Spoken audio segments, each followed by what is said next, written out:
హైడ్రాకు super powers రానున్నాయా అంటే municipal శాఖ అదే నిజమని అంటోంది.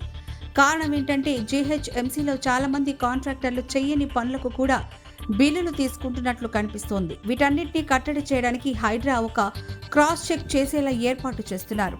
కాంట్రాక్టర్లు ఎక్కడికక్కడే ఏ పనులు చేస్తున్నారు, ఎంత శాతం మేర చేస్తుంటే ఎంత శాతం చేసినట్టు చెప్తున్నారు, వారికి ఎంత మేర బిల్లులు ఇస్తే బాగుంటుంది వంటి అంశాలతో కూడిన నియమావళిని రూపొందిస్తున్నారు. వీటన్నిటిపై హైడ్రా అధికార గణం ఒక రిపోర్టు తయారు చేయాల్సి ఉంటుంది. ఆ రిపోర్టు ద్వారా జీహెచ్ఎంసీ నిధులు చెల్లించేలా ఒక ఏర్పాటు చేస్తోంది మున్సిపల్ శాఖ. ఇప్పటి వరకు ఒక లెక్క, ఇప్పటి నుంచి మరొక లెక్కగా జరగనుంది.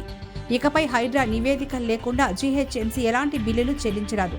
ఇక్కడ మరో ట్విస్ట్ ఏంటంటే హైడ్రా మీద కూడా ఒక విజిలెన్స్ టీం పనిచేస్తోంది. వీరు హైడ్రా ఇస్తున్న రిపోర్ట్స్ కరెక్టా కాదా అని చూస్తారు. ఒకవేళ హైడ్రా గాని తప్పుడు లెక్కలు చెప్పుంటే సంబంధిత అధికారులను సైతం బాధ్యుల్ని చేస్తారు. అంటే డబుల్ చెక్ మోడల్ అన్నమాట. మరి ఈ మొత్తం క్రాస్ చెక్ లోంచి ఇక కాంట్రాక్టర్లు తప్పించుకోలేరా? వారి తప్పుడు బిల్లుల బాగోతం బట్టబయలు అయినట్టేనా అన్నది తేలాల్సింది.